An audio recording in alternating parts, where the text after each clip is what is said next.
Assalamualaikum warahmatullahi wabarakatuh. Alhamdulillah, wassalatu wassalamu ala Rasulillah wa ba'du. Qala al-mu'allif rahimahullahu ta'ala, dosa besar yang ke-75. Ini ada dua dosa besar yang terakhir daripada kitab yang dihimpunkan oleh Imam Az-Zahabi rahimahullahu ta'ala. Itu dosa yang ke-75 ini, itu orang yang meninggalkan solat Jumaat dengan sengaja. Orang yang meninggalkan solat Jumaat dengan sengaja, itu dikira dosa besar.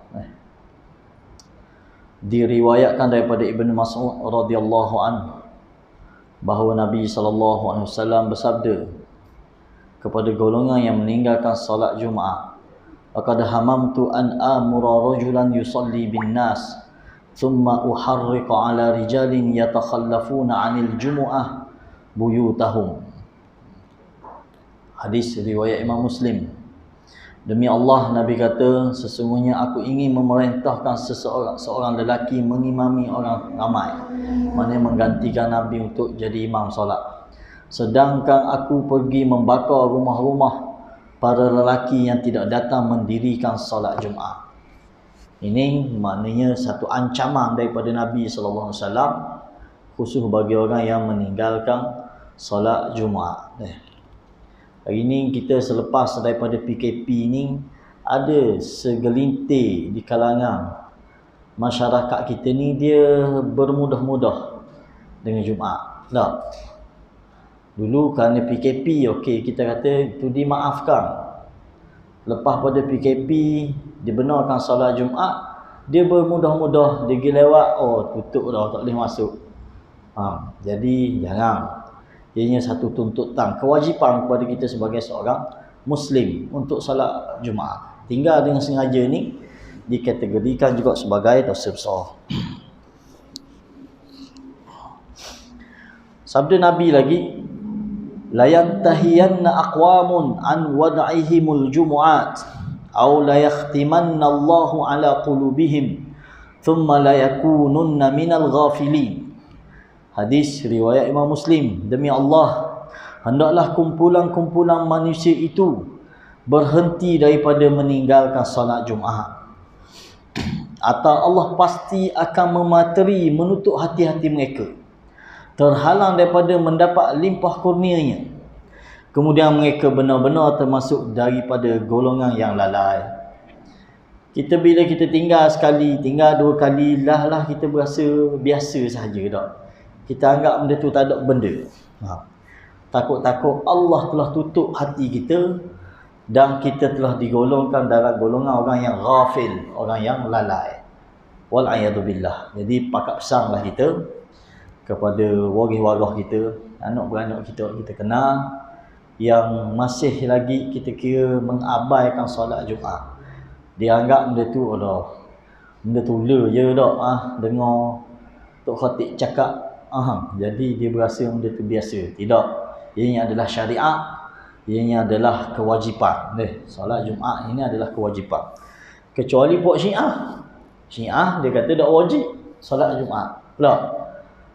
Dia kata bila wajib ni, bila turunnya Imam Mahdi esok barulah jadi wajib. Ni fahaman i'tiqad pegangan puak Syiah. Ataupun golongan tasawuf yang melampau pun sama juga. Ada geng-geng tasawuf ni, kita bukan kata semua sebahagian golongan tasawuf dia tak pergi mai Jumaat. Kalau dia pergi pun tak timbul fitnah je. Balik di rumah dia sembahyang zuhur balik. Apa alasan? Dia kata tak cukup 40 orang hak tak fasik. Khodoh kita kata tak. Bisa dia tak, macam mana dia boleh tahu tak untuk cukupkan 40 orang yang tidak fasik. Siapa yang letak hukum lagu tu? Sedangkan kewajipan Jumaat ini tak menjadi tuntutan. Menjadi tuntutan. Kita dalam mazhab Imam Syafi'i, hak yang sangat menekankan dari sudut bilangan. Dalam mazhab kita letak mesti cukup 40 orang. Betul tak? Mesti cukup 40 orang barulah dilaksanakan Jumaat di tempat yang bermukim. Ini fahaman ataupun pandangan dalam mazhab Syafi'i. Mana-mana tempat yang bukan tempat yang bermukim, maka tidak diwajibkan Jumaat. Bagaimana isu kita di Malaysia kita ni, khususnya di Terengganu, sahabat-sahabat kita yang kerja di pelantar minyak kan, yang kerja di platform, isu ni lah semua timbul. Gua ni dia orang ni tak. Sedangkan kalau geng-geng Petronas mungkin dia back to back dia 2 minggu sekali tak, 2 minggu balik, 2 minggu balik, boleh tahan sikit.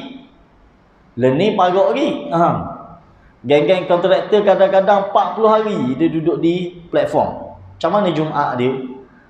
Dan setakat hari ni mufti kita, Mufti Terengganu dah keluar fatwa, dia kata kekal masih tidak diwajibkan Jumaat sebab berpandukan dengan pandangan dalam mazhab kita tak?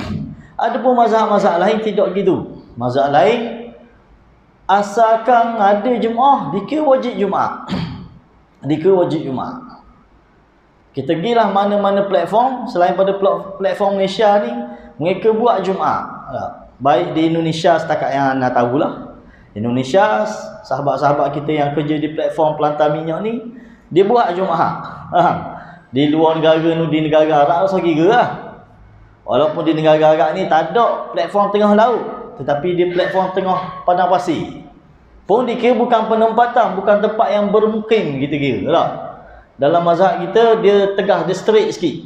Tempat bermukim ni mesti cukup lekat prasarana dia, ada bala polis, ada bomba, ada benda, barulah dikira boleh buat Jumaat. Bukan kita kata benda tu tak bukan kita kata benda tu bukan pandangan yang silap, tidak. Memang menjadi pandangan, dah ada sandaran dia. Sebab diiktibarkan apa yang dilakukan oleh Nabi SAW. Zaman Nabi itu Jumaat hanya dilaksanakan di Madinah. Ada pun sahabat-sahabat yang duduk di pedalaman tak ada Jumaat situ. Maknanya itu sandaran dalam mazhab. Tapi kita kata ini ada keluasan. Begitu juga dalam bab bilangan, dalam mazhab kita tekan.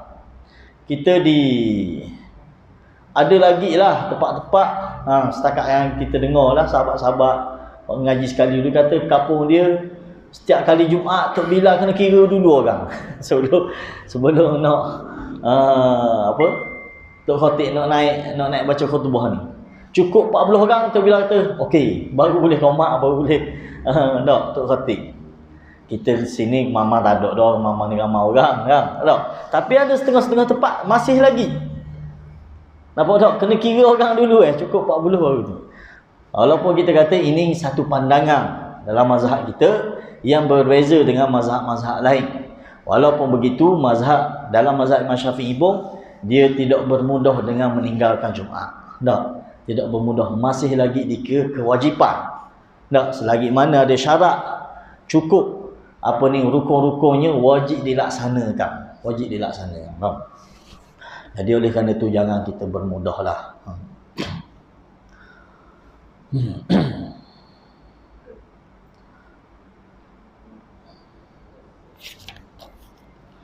Diriwayatkan daripada Abu Ja'd Al-Dhamri bahawa Rasulullah sallallahu alaihi wasallam sabda, man taraka thalatha juma'in tahawunan taba'allahu ala qalbih.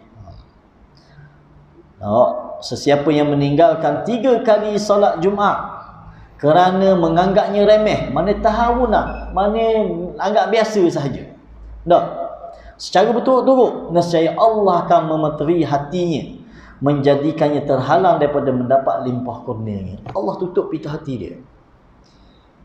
Jangan kita bermudah dengan maksiat. Sama ada maksiat kerana meninggalkan kewajipan ataupun melakukan larangan, dia akan menyebabkan hati kita jadi gelap, tertutup hati kita ni. Setiap kali dosa yang kita buat, dia akan meninggalkan titik hitam di hati kita. Dia akan tinggal titik hitam. Satu dosa, satu titik. Satu dosa, satu titik. Bayangkan kalau hari-hari kita buat dosa, maka hati dah gelap, dah jauh, dah payah untuk menerima kebenaran.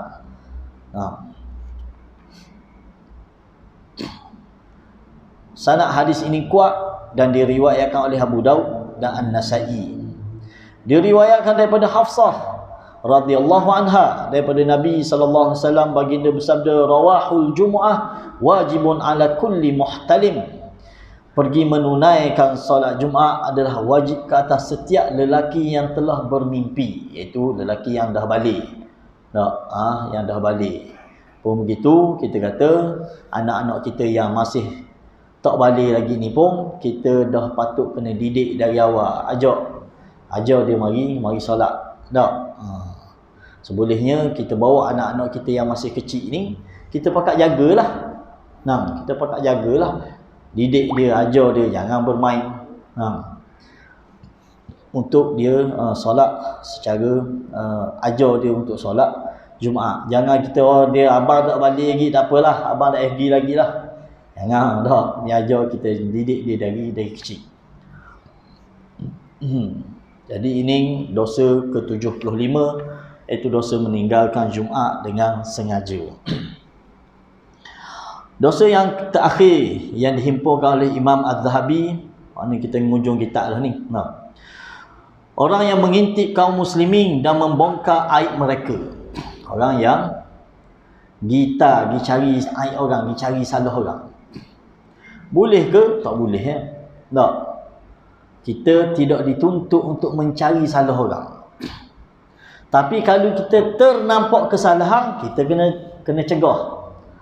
Nabi sebut, man ra'a minkum munkaran falyughayyirhu biyadihi, fa in lam yastati' fa bilisanihi, fa in lam yastati' fa biqalbihi.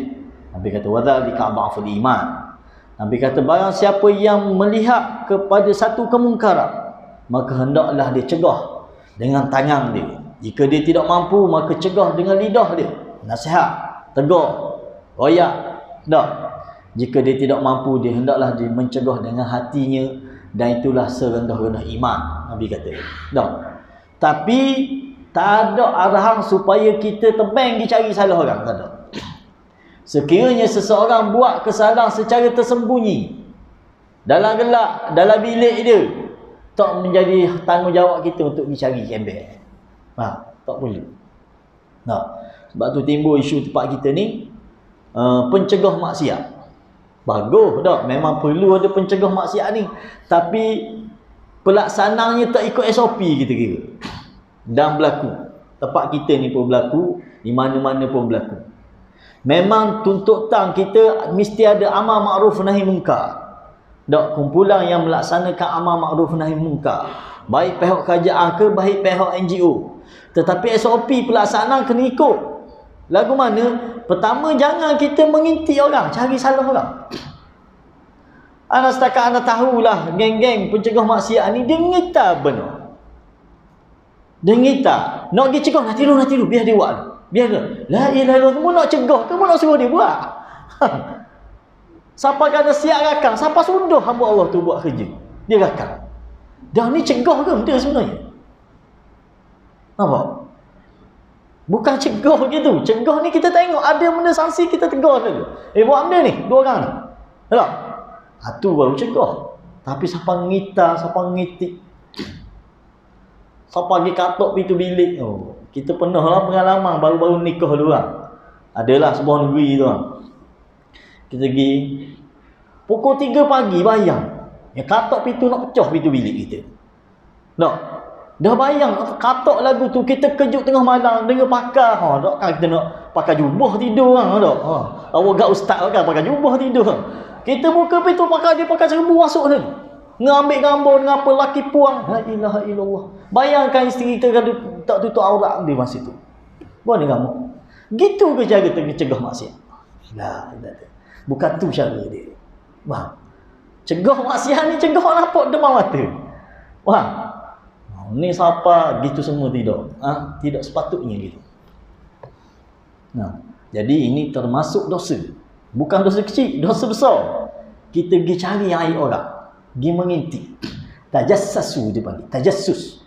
Ada lah Islam. Hadis Hatib bin Abi Balta'ah menjadi sandaran dalam bab ini. Umar radhiyallahu anhu mahu membunuhnya disebabkan perbuatan yang beliau lakukan. Namun Nabi SAW melarang membunuh beliau kerana beliau ialah orang yang menyertai perang Badar. Kisah Hatib bin Abi Balta'ah ni, dia mengintip lagu mana? dia memecah rahsia. Tak, ini kisah yang makruf sehingga Allah turun ayat berkenaan dia. Hatib bin Abi Balta'ah. Tak, kisah berlaku ketika Nabi merancang untuk melaksanakan Fathul Makkah itu panggil, tak? Pembukaan Mekah. Dan pembukaan Mekah ni strategi Nabi, strategi tak mahu menumpahkan darah. Lagu mana Nabi buat? Nabi pergi secara rahsia. Nabi tak royak ke sahabat. Hatta isteri-isteri Nabi pun tak tahu cik. Tak. Apa ni perancangan Nabi ni? Hanya sahabat-sahabat terdekat sahaja. Ya, Nabi maklumkan bagaimana perancangan untuk tawang balik Kaabah Mekah ni. Tiba-tiba bila dapat tahu kepada Hatib bin Abi Balta'ah perancangan Nabi untuk serang Mekah ni, Hatib merancang untuk berpecah rahsia. Bukan dia menyeleweng, bukan dia pembelok, bukan dia munafik, faham? Tapi dia mikir cara dia. Apa dia mikir? Dia mikir dia ada anak beranak lagi di Mekah. Tak, anak beranak dia ni termasuk dalam golongan yang bukan kabilah besar. Jadi dia punya mikir, sekiranya aku beritahu maklumat tentang perancangan Nabi ni kepada Quraisy Mekah, mungkin mereka akan himayah, mereka akan jaga keluarga aku. Balasan daripada aku royak ni. Tu je dia punya idea dia. Lalu dia pergi pecah. Dia tulis surat, dia hantar 2 orang utusan, 2 orang puang. Dia hantar untuk pergi hantar surat ni beritahu perancangan Nabi untuk pada waktu sekian-sekian, hari sekian-sekian untuk tawang Kaabah Mekah ni. Nampak? Lalu pergi. Dan Nabi tak tahu. Kalau kita baca kisah ni, Nabi tak tahu apa yang dilakukan oleh Hatib bin Abi Balta'ah. Dan dia sahabat radhiyallahu anhu, bukan setakat sahabat biasa, dia termasuk sahabat yang terlibat dalam perang Badar. Siapa tengah jalan dah bawa surat ni, 2 orang puang bawa surat ni, barulah Allah sampaikan wahyu ni melalui Jibril kepada Nabi. Wahai Muhammad, dak sahabatmu Hatib bin Abi Balta'ah telah membocorkan rahsia. Nabi bila dapat tahu terus Nabi pun arah Saidina Ali dan beberapa orang pergi kejar utusan. Tak, siapa utusan ni, siapa di satu lembah di telaga, tak. Saidina Ali sempat jumpa. Saidina Ali pun kata wari surat. Puang 2 orang ni muslimat agak ni. Bukan munafik, muslimah. Dia kata tak ada surat, tak ada surat. Saidina Ali kata nak gua ni. Lah Saidina Ali kata sama ada memberi surat ataupun aku logah baju. Ni orang kata fiqhnya Saidina Ali. Sama ada nak beri ataupun aku logah baju. Tak, aku akan cek habis sebab takkan Nabi pelawak. Saidina Ali punya keyakinan dia dengan wahyu yang diberi kepada Nabi sallallahu alaihi wasallam. Lalu puan tu cabutlah, ambil surat kat mana, dia selit celah sanggur dia. Selit celah sanggur beri ke Saidina Ali. Saidina Ali pun walik ke Nabi. Bila walik ke Nabi, tengok dari min Hatib bin Abi Balta'ah ila azim Quraisy. Surat. Nabi pun panggil Hatib bin Abi Balta'ah. Bila Nabi panggil, tengok Sayyidina Umar dia nak buat. Sayyidina Umar kata, ya Rasulullah, serahkan aku biar aku kerak pada munafik ni. Sayyidina Umar kata munafik tu dah pecah rahsia ni. Nabi kata nanti lu Umar, dia ni terlibat dalam perang Badar. Sebab orang dah terlibat dalam perang Badar ni, Allah kata benda, da if'alu ma syi'tum qad ghafartu lakum. Itu ada dalam hadis, tak? Nabi kata Allah berfirman kepada ahli Badar dalam 300 orang lebih, buatlah apa yang kamu nak buat, aku telah ampunkan dosa. Bukan kata dia maksum, tetapi ini kelebihan yang Allah beri kepada keistimewaan kepada ahli Badar. Nak rakyat cerita, lalu Hatib bin Abi Balta'ah ni dimaafkan oleh Nabi dan disebut apa perancangan dia, dan Allah turunkan ayat. Allah turunkan satu surah yang menceritakan kisah Hatib bin Abi Balta'ah.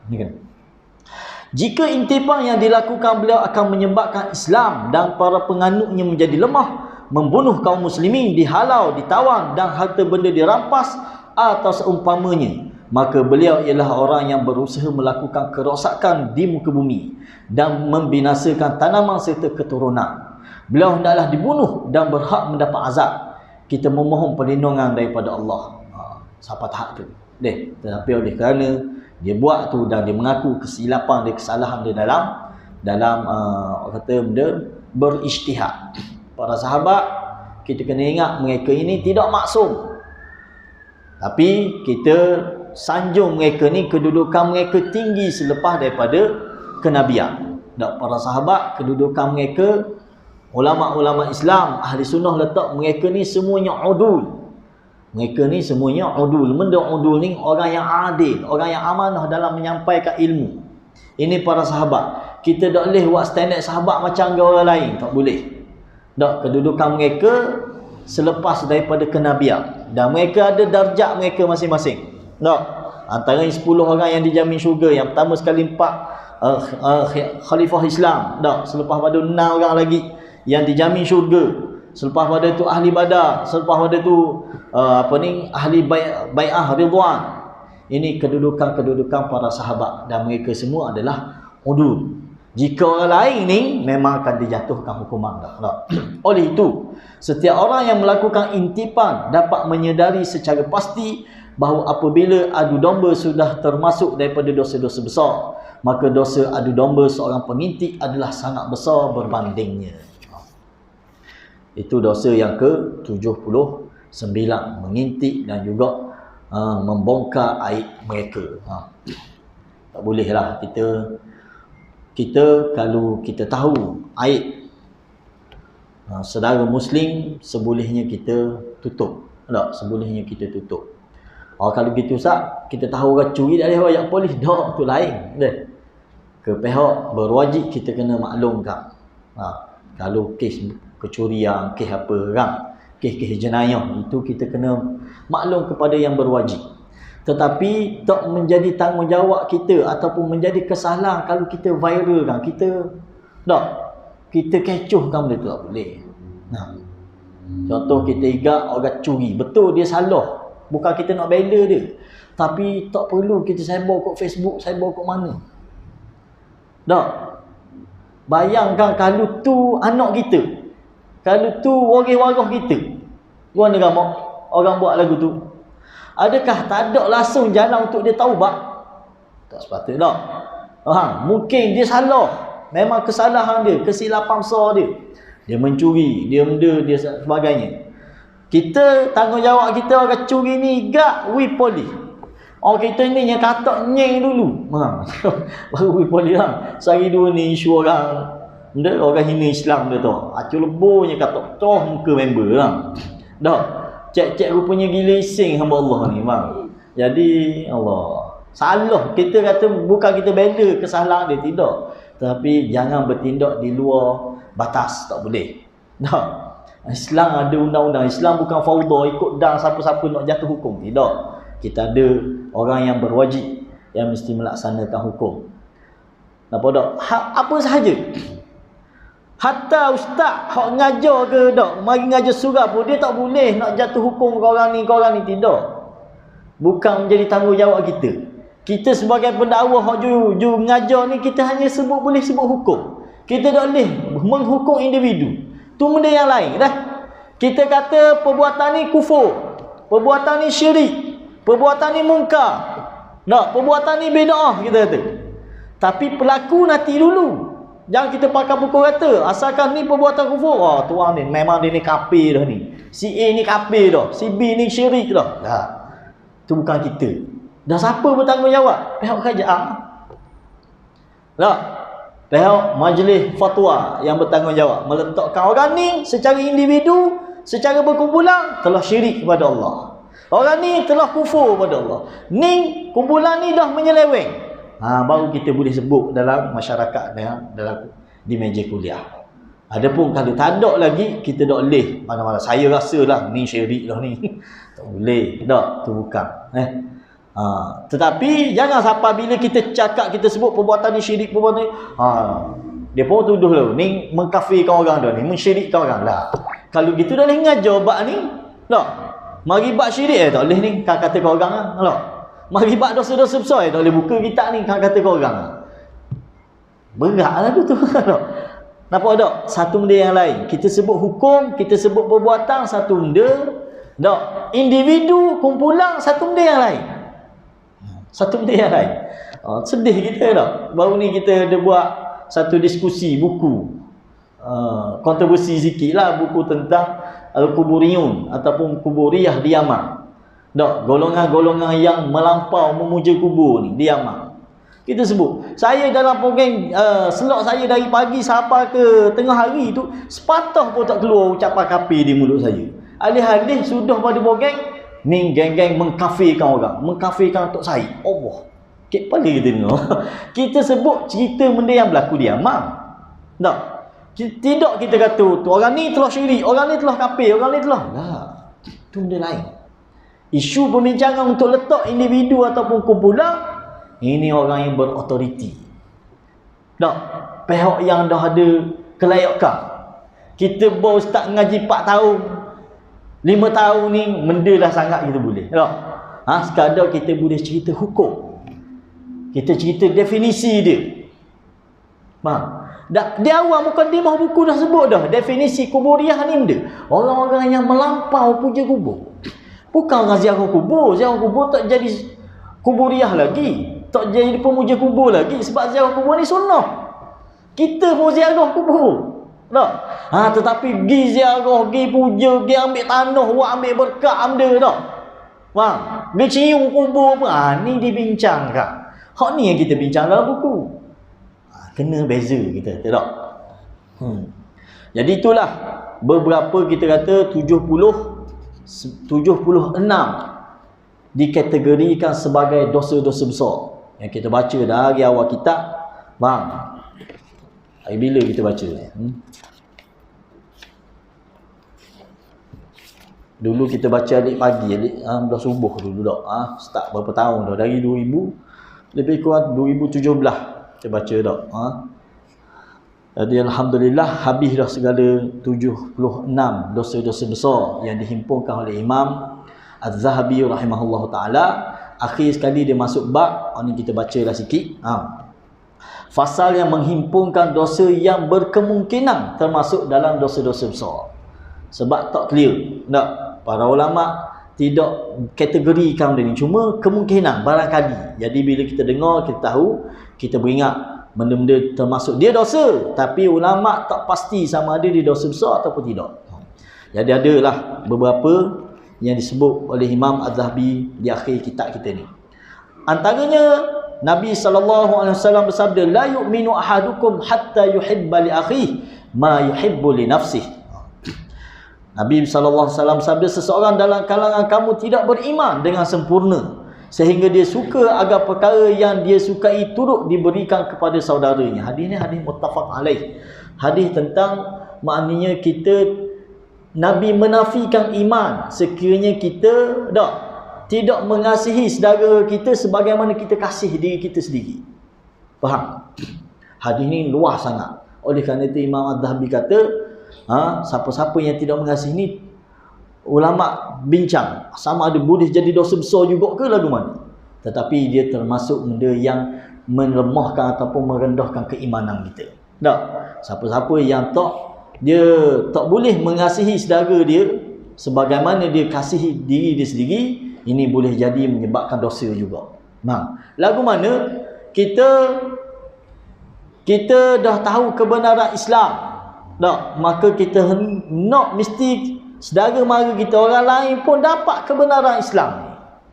Biar kita rasa kita perlu royak ke orang sebagaimana kita tahu tentang Islam ni gini. Ataupun tentang sunnah, kita tahu ni sunnah ni lah kebenaran, maka kita biar rasa perlunya kita orang lain tahu juga benda ni. Ini menjadi tanggungjawab juga tak?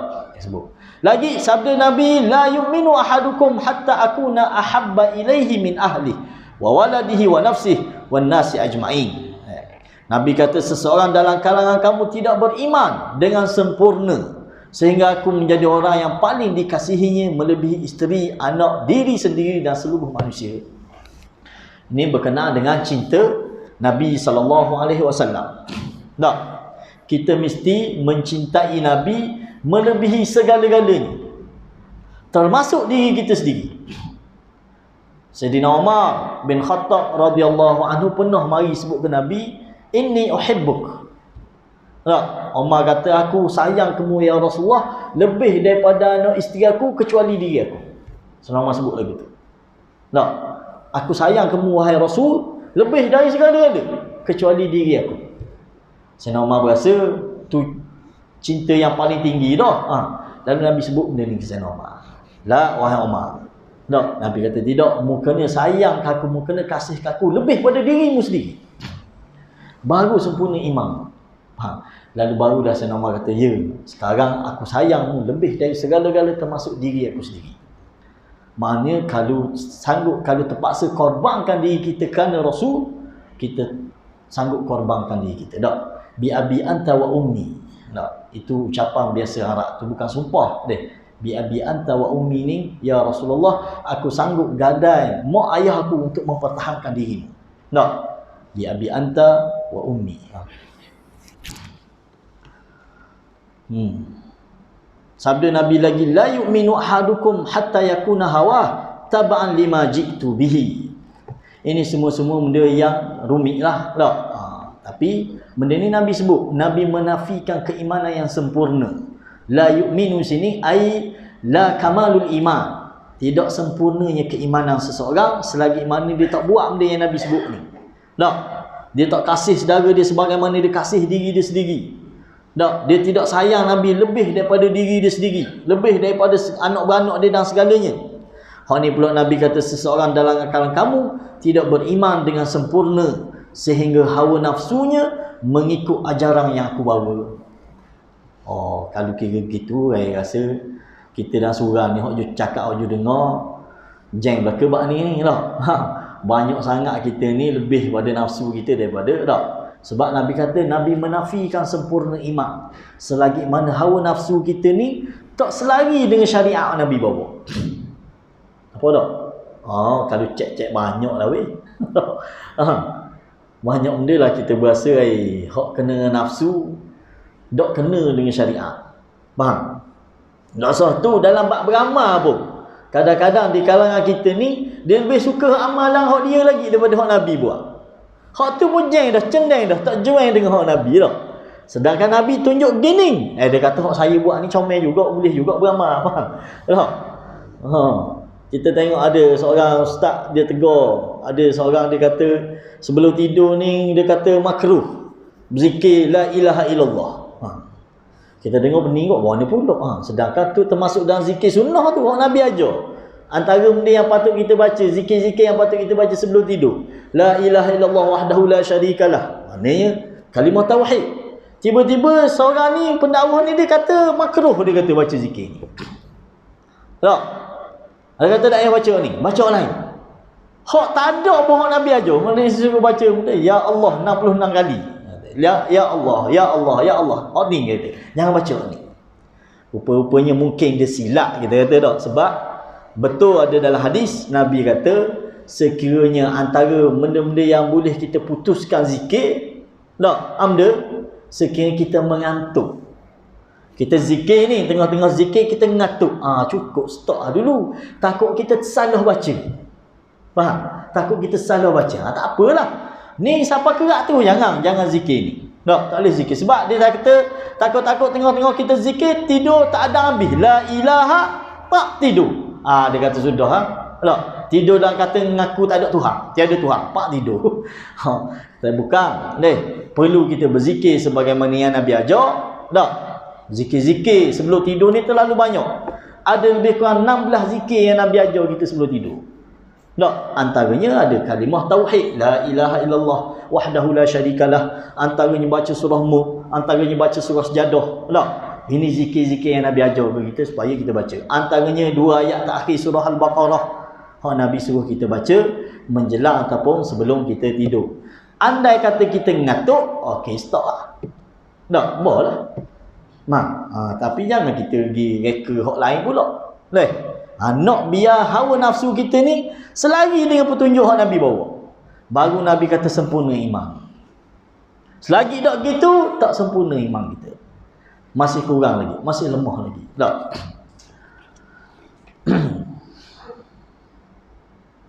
Sanad hadis ini sahih. Baginda bersabda lagi, wallahi la yu'minu man la ya'manu jaruhu bi bawa'iqahu. Ini kait dengan jiran. Ini dah ada dalam bab menyakiti jiran dalam dosa-dosa yang lepas kita bincang. Demi Allah, tidak sempurna iman seseorang yang membuatkan jirannya berasa tidak aman dengan kejahatannya. Ini juga termasuk dalam dosa. Sabda Nabi lagi, man ra'a minkum munkaran falyughayyirhu bi yadihi fa in lam yastati' fa bi lisanihi fa in lam yastati' fa bi qalbihi wa dhalika adhaful iman. Antaranya lagi dikira dosa juga, iaitu barang siapa yang kamu melihat suatu kemungkaran, maka dia hendaklah mengubahnya dengan tangan. Jika tidak mampu, maka dia mengubahnya dengan lidahnya. Jika dia tidak mampu, maka hendaklah dia mengubahnya dengan hati. Yang demikian itu adalah selemah-lemah iman. Tiba-tiba orang ni tak cara terus kepada kemungkaran depan dia. Ikut dia lah. Asal jangan ganggu. Jangan ganggu kita sudah. Jangan. Ataupun kita mampu untuk cegah dengan tangan, ataupun mampu cegah dengan lidah. Tiba-tiba kita buat, dia beci dalam hati dah lah. Waktu beci dalam hati, waktu ni beci dalam hati dah. Bila terlaksananya amal ma'ruf nahi munkar, ini juga dikategorikan sebagai dosa. Cuma Imam Az-Zahabi kata dia kemungkinan boleh jadi dosa besar. Dalam sebuah hadis riwayat Imam Muslim tentang golongan yang zalim, faman jahadahum biyadihi fahuwa mu'min, wa man jahadahum bilisanihi fahuwa mu'min, wa man jahadahum biqalbihi fahuwa mu'min, laisa wara'a dzalika minal iman habbatu khardal. Habis sebut dalam hadis ini, maka iaitu dalam menentang kezaliman seseorang. Maka sesiapa yang memerangi mereka dengan tangannya, Nabi akui bahawa keimanan dia. Nabi kata dia adalah seorang mukmin. Bila kita tengok ada kemungkaran ataupun ada kezaliman, lalu dia cegah ataupun dia perangi kezaliman tadi dengan kuasa dia, dengan tangan dia, maka Nabi kata ni orang beriman. Nabi kata dan sesiapa yang memerangi mereka dengan lidahnya, dia adalah orang mukmin. Nabi kata kalau dia tak perangi kezaliman itu dengan tangan pun, dia perangi dengan lidah dia, Nabi akui keimanan dia. Nabi kata ni orang mukmin. Nabi kata, dan sesiapa yang memerangi mereka dengan hatinya, iaitu dia benci tengok benda ni, kezaliman yang dilakukan, dia adalah seorang mukmin. Nabi masih mengakui keimanan dia, tetapi Nabi kata tiada lagi keimanan setelah itu walau sebesar biji sawi. Walau sebesar biji sawi. Bila kita tengok kezaliman, kita mesti benci. Paling kurang kita mesti benci setiap kezaliman, setiap kemungkaran yang berlaku. Riwayat Imam Muslim. Hadis ini menjadi dalil bahawa sesiapa yang tidak mengingkari maksiat dengan hatinya dan tidak suka ia lenyap, maka dia ialah orang yang tidak memiliki iman. Kita segala perkara mungkar ni perlu kita benci. Kalau kita tak benci, maknanya ada masalah keimanan kita. Baik kemungkaran, baik kesyirikan, baik kekufuran, semua benda yang patut kita kena ada sikap benci. Dalam satu bab, dalam bab akidah ni, dia ada al-wala' wal-bara'. Dia ada. Kita dengan segala benda, bentuk kemungkaran, bentuk kekufuran, syirik dan sebagainya ni, mesti kita bara'ah. Mesti kita berlepas diri. Gua ni cara berlepas diri, kena benci, kena perang, kena marah. Tak boleh kita biasa sahaja. Pendek kata, kalau orang kufur, kita kena kata kufur.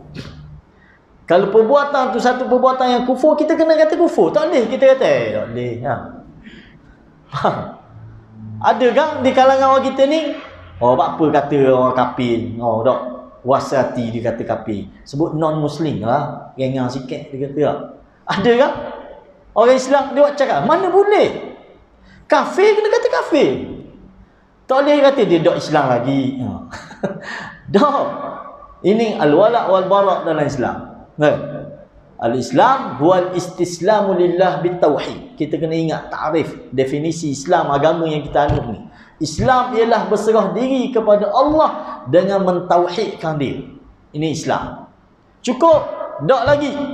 wal inqiyadu lahu bitta'ah, tunduk dan patuh dengan penuh ketaatan, baru jadi Islam kita. Tak, segala apa arahan dalam Islam ni kita tunduk patuh dengan taat. Bukan tunduk kerana takut, bukan tunduk kerana tak malu-malu mata. Tak, tunduk dengan patuh dengan penuh ketaatan. Inqiyadu lahu bitta'ah. Cukup dah.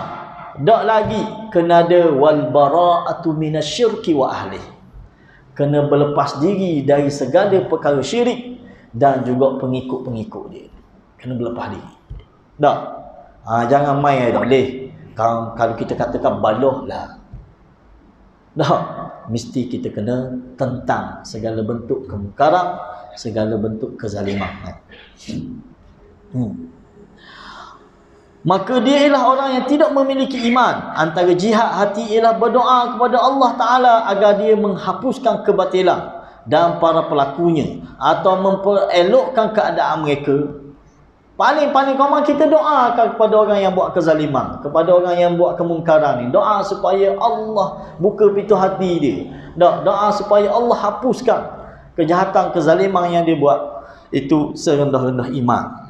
Baginda sallallahu alaihi wasallam sabda lagi, innahu yusta'malu alaikum umara fata'rifuna wa tunkirun faman kariha faqad bari'a wa man ankara faqad salima walakin man radiya wa taba'a qila afala nuqatiluhum qala la ma aqamu fikumus salah. Ini berkait dengan pihak pemerintahan lah. Sesungguhnya ada para pemimpin yang akan diangkat ke atas kamu, iaitu mentadbir urusan kamu, lalu kamu memuji dan mengingkari mereka ada perbuatan yang baik dan tidak baik. Maknanya lah, pemimpin-pemimpin yang diangkat ni fata'rifuna wa tunkirun. Nabi kata ada benda hak belaga angin dia tak setuju, ataupun benda dia buat ni kena dengan syariat, kena dengan agama, tetapi ada juga benda yang kamu ingkari, kamu tak setuju dengan benda dia buat, ataupun benda yang bercanggah dengan syariat dia buat. Sesiapa yang membenci perbuatan jahat dia, bukan benci batas tubuh dia, benci kemungkaran yang dia buat, tak, maka dia terlepas daripada dosa. Kita hari ni semua dunia Islam dipimpin oleh pemimpin-pemimpin Islam, dan ada di kalangan mereka ni saleh, dan ada di kalangan mereka juga taleh, yang kurang baik kita kata, yang tidak melaksanakan tanggungjawab dan sebagainya. Maka kita sebagai rakyat di pihak bawah ni, kita tak boleh orang kata buat senyap dengan kejahatan ataupun kezaliman ataupun benda-benda yang tak belaga dengan agama ni yang dia buat. Mesti kita benci, mesti kita tak setuju, mesti kita cuba sama ada nasihat ataupun apa-apa sahaja yang patut kita buat. Lalu Nabi kata benda lagi, sesiapa yang membenci maka dia terlepas daripada dosa. Sesiapa yang ingkar maka dia selamat. Orang benci, dia terlepas daripada dosa. Dia tak terlibat dengan dosa pihak kerajaan ataupun pihak pemimpin buat, sebab dia tak setuju. Ataupun orang yang ingkar, maknanya ingkar ni lawang lah, tegur, nasihat dan sebagainya, maka dia selamat. Nabi kata, akan tetapi dosa dan balasan buruk dikenakan kepada sesiapa yang redha dan patuh. Ikut dah, biarlah dia kerajaan nak guna, kita ikut je lah. Tak boleh lah, tak. Kita kena tegur, kena nasihat, kena benci benda yang dia buat yang menjadi kesalahan. Baginda ditanya, sahabat pun bila dengar Nabi kata gitu, maka adakah kami perlu memerangi mereka angkat senjata ke? Nabi kata, la. Nabi kata tidak, selagi mereka masih mengerjakan solat. Maknanya pemimpin-pemimpin kita ni selagi dia menzahirkan Islam dia semayang, dia apa, kita tak boleh nak angkat senjata. Tak. Kita tak boleh nak jadi borah, kita panggil. Tak. Menentang mereka. Kalau gitu dah ngundi Ustaz. Tu benda lain pula. Sistem pemilihan tempat kita ni nak memilih kerajaan style pilihan raya. Maka time mari pilihan raya, pilihlah siapa pun. Jangan pakai hadis ni pula. Tak boleh. Nabi kata lah, Jangan kamu perangi mereka tak. Kena sokonglah dia kat mana-mana. Mampu lagu tu. Tak. Baik nak buat parti lain. Tak. Tu kena faham molek. Dia kadang-kadang setengah orang dia baca hadis ni, tak. Orang politik dia baca kot politik, tak. orang yang hot dok terlibat politik, dia baca ikut cara dok politik. Kita kata kena fahami secara wakil, tak? Secara kata suasana. Hadis-hadis Nabi ni kena faham dengan betul. Jangan kita salah bawa. Kadang-kadang kita bawa ikut kepala otak kita. Jangan. Tak? Hadis ni perlu difahami berdasarkan kefahaman ulama hadis. Kita sebut sama, nak faham Quran kena faham ikut cara ulama tafsir. Jangan guna kepala otak kita. Faham? Tak? Sebab kita ni ada kecenderungan kita. Baik siapa pun, baik saya sendiri pun ada kecenderungan. Kita duduk kumpulan ni, kita akan sokong kumpulan kita, tak kita nak sokong kumpulan lain. Jadi kok mana-mana mari ayat kita akan takwil, kita akan kona, kita akan macam-macam. Tidak. Quran kita kena faham melalui tafsir. Bagaimana ulama tafsir faham Quran. Tak. Hadis kita kena faham melalui kefahaman ulama hadis. Sebab mereka lah yang paling reti dalam memahami hadis. Tak. Dalam bab menilai hadis sahih dhaif pun kita jeng kau dah. Mereka ulama-ulama hadis ni tengok hadis dia tahu selalu dah. Tak. Tengok hadis ni, ni hadis ni lemah ni, hadis ni tak boleh buat hujah ni, dhaif jiddah hadis ni. Kita asal bunyi agak kita kira hadis lalu dah. Tak. Ni masalah kita kata tak. Jadi Nabi kata sini, bila sahabat tanya, afala nuqatiluhum ya Rasulullah, jika kami hadapi pemimpin yang macam Nabi sebut ni, ada benda baik dia buat, tak, masjid dia buat, sekolah dia buat, tapi kemungkaran dia buat juga, lagu mana perlu kita perangi mereka? Nabi kata la, tak boleh. Apa tak boleh ni? Ma aqamu fikumus salah. Nabi kata selagi mana dia semayang. Maka ulama hadis bincang benda maksud semayang ni, maknanya dia zahir Islam dia masih sebagai seorang muslim. Tak? Maka kita tak boleh perangi dia. Tak? Time pilihan raya kita ngundi lah. Undi hak siapa, kumpulan mana, parti mana hak kita berasa mampu bawa, tak? Amanah dan sebagainya. Bila habis ngundi, kumpulan ni ke menang, kumpulan B ke menang, kumpulan C ke menang, kita sebagai rakyat kena sami'na wa ata'na pada perkara yang bukan maksiat. Dia dah jadi khaja'ah. Hatta ulama bincang, kalau kita tengok dalam kitab-kitab siasah Islamiyah ni, sekiranya ada kumpulan yang kita kata menjatuhkan kerajaan dengan senjata, tak? Dan berlaku dalam sejarah Islam, tak? Kumpulan yang menjatuhkan kerajaan ataupun khalifah dengan cara bunuh dia dan sebagainya, tiba-tiba dia jadi kerajaan, maka kita sebagai pihak rakyat kena patuh, kena taat lebih juga, kena walak ke dia, sebab dia kerajaan dah. Tak? Dia kerajaan dah. Apa Islam letak lagu tu? Sebab kalau tak ada walak, tak ada orang kata ketaatan kepada kepimpinan, maka akan jadi celaru umat Islam. Tak? Kita mesti hidup dengan di bawah satu kepimpinan. Tak boleh hang ni nak jadi pemimpin, hang ni nak jadi pemimpin kan. Jadi hancur lebur dunia ni. Tak? Oleh kerana itu adanya kepimpinan dalam Islam, meletakkan ketaatan kepada kepimpinan adalah menjadi kewajipan. Tak? Menjadi kewajipan. Cuma pemimpin ni dia tidak maksum. Dia ada buat kesalahan. Mana-mana kesalahan kita kena ingkari. Mana-mana benda maksiat yang dia buat kita kena benci. Tak? Kita kena berlepas diri daripada perbuatan dia. Tak? Walaupun mungkin kita pernah sokong dia, kita pernah undi dia, tiba-tiba dia naik, dia buat maksiat juga, dia buat kemungkaran juga, kita berlepas diri pada kemungkaran dia. Sebab itu dia janji dia nak buat Islam, dia kata. Tiba-tiba dia naik nak buat Islam, dia buat benda lain, kita berlepas diri. Ini prinsip kita dalam siasah syar'iyah. Nabi kata tidak selagi mereka masih mengerjakan solat. Dalam dunia Islam, sejarah Islam ni, ada pemimpin-pemimpin, bukan khalifah awal lah, tak? Khilafah-khilafah dalam Abbasiyah ke dalam Uthmaniyah, ada minum arak ada. Tapi adakah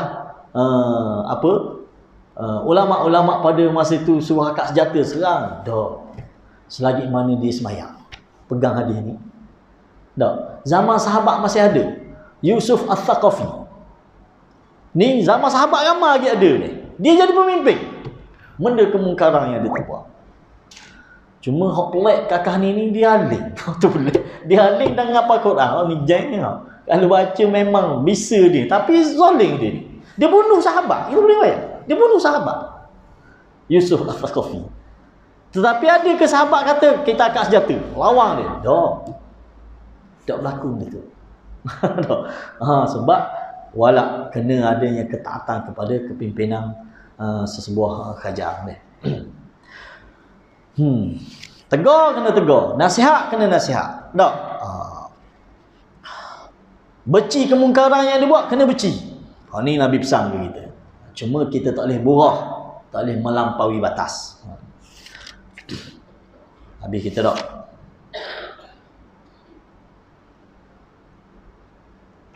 Habis lepas itu, jadi insya-Allah kita cuba dalam sekali dua lagi kita akan habiskan apa-apa yang dihimpunkan oleh Imam Az-Zahabi daripada kitab himpunan dosa-dosa besar ni ataupun Al-Kabair, himpunan dosa-dosa besar. Moga-moga kita dapat mengetahui benda-benda ni dan kita boleh menghindarkan diri, ahli keluarga kita daripada dosa-dosa yang dilarang oleh Allah Subhanahu wa taala ni. Sekadar tu, subhanakallahumma wa bihamdika asyhadu an la ilaha illa anta astaghfiruka wa atubu ilaik. Wassalamualaikum warahmatullahi wabarakatuh.